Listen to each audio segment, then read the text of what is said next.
Hapa ilikuwa zamani uweze kujenga nyumba ipite orofa ya 12. Lakini nimetangaza ya kwamba hapa tunaweza kujenga sasa mpaka orofa ya 25 ama 30.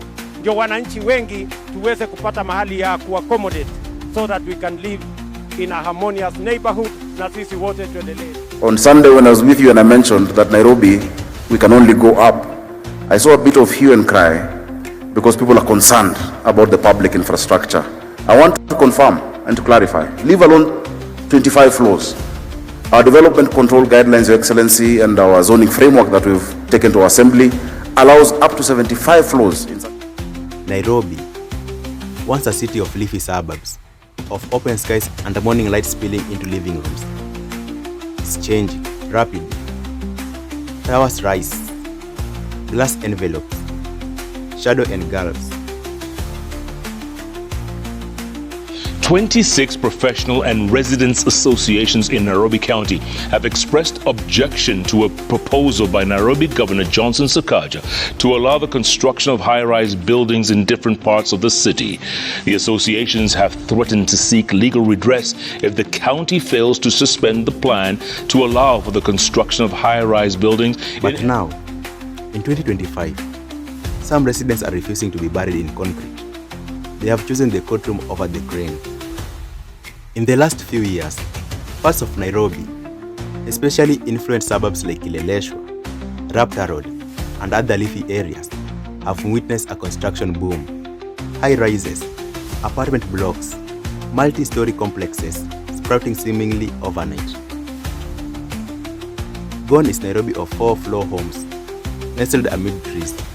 Many developments now reach 16, 20, even 28 floors. For some, this is progress. More housing, more destiny, more returns of developers. But for the long-time residents, the new skyline comes with a price. Blocked sunlight, suffocating air, and a neighborhood soul stiffed under concrete. What happens when the glass towers rise next to your bungalow? Sunlight, once taken for granted, disappears. Morning beams no longer reach living rooms. Air, once fresh and moving, becomes stagnant heavy. Trees and green buffers vanish under the concrete. Infrastructure groans.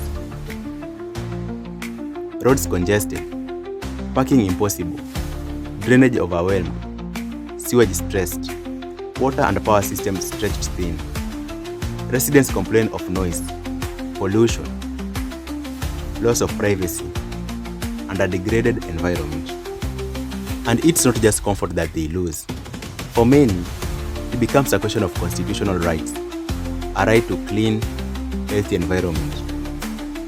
And so came the lawsuits, an unlikely but profoundly symbolic showdown: residents versus developers, community rights versus construction permits. In early 2025, the Raptor Road Residents Association and neighbors in Kileleshwa challenged the approvals for high-rise buildings in their neighborhoods, arguing they violated existing zoning laws and infringed residents' rights. In a landmark ruling on 23 January 2025, the Environment and Land Court, ELC, held that developments in certain zones, e.g. Zone 4B, must respect a cap of 16 floors and maintain a maximum ground coverage of 75%.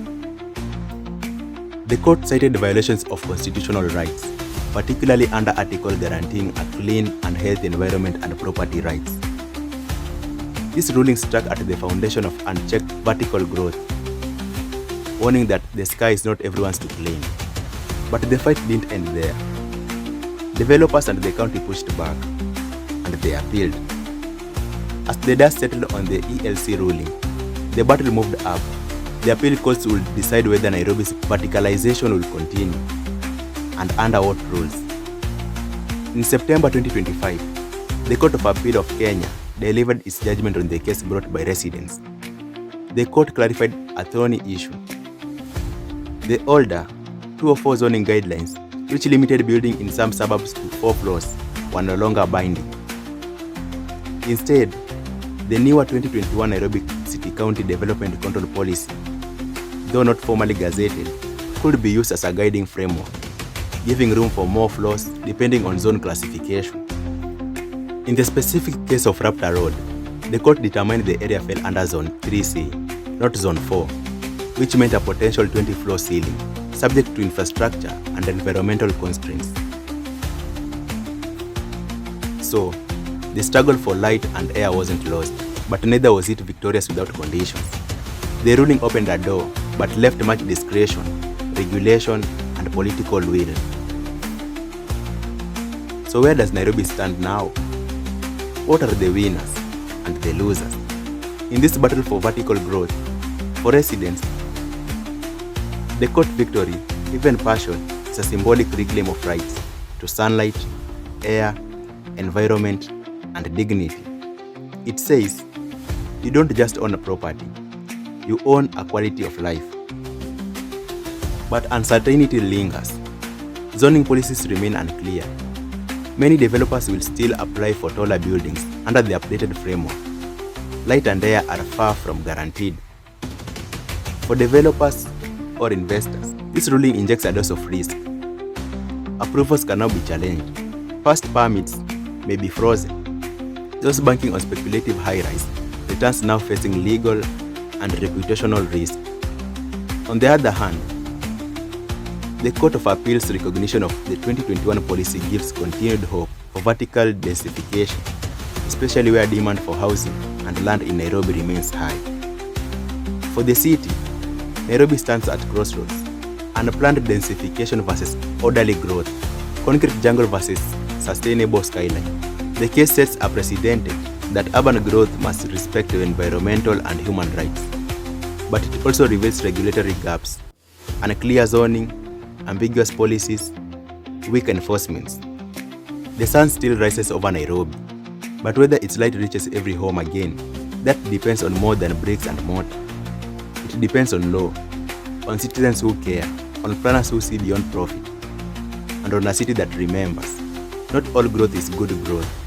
Because when developers carve the sky into parcels, it is the people below who must live or suffer in the shadows.